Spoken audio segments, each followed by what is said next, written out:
Pat, a federal judge has ordered Apple to help the FBI in its investigation of the San Bernardino shooters.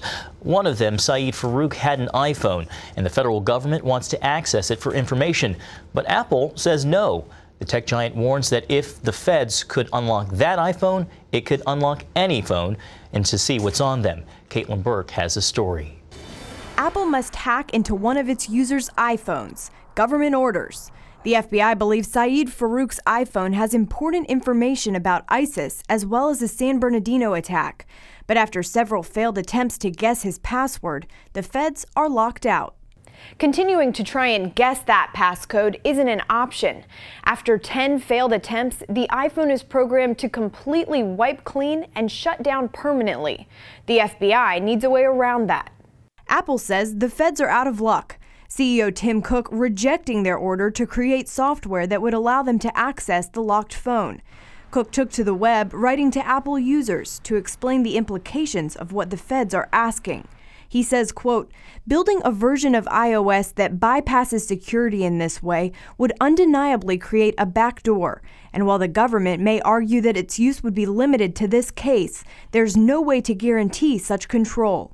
Cook says that customers expect Apple to protect their personal information, and that Apple is committed to doing just that. In 2014, Apple updated its iPhone operating system to require that the phone be locked by a passcode that only the user knows. Before that, the company could use an extraction tool that would physically plug into the phone and allow it to respond to search warrant requests from the government.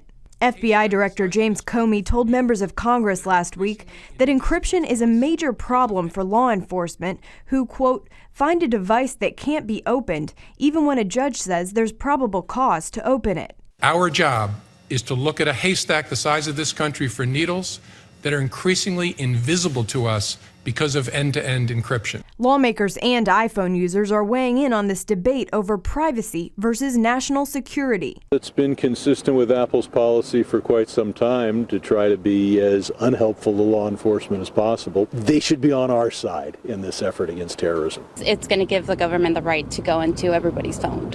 Either they're criminals or not, or you're just going on beyond your business. The government is just going to use that against you all the time. Apple has 5 days to respond to the federal order to hack Farook's phone. Caitlin Burke, CBN News.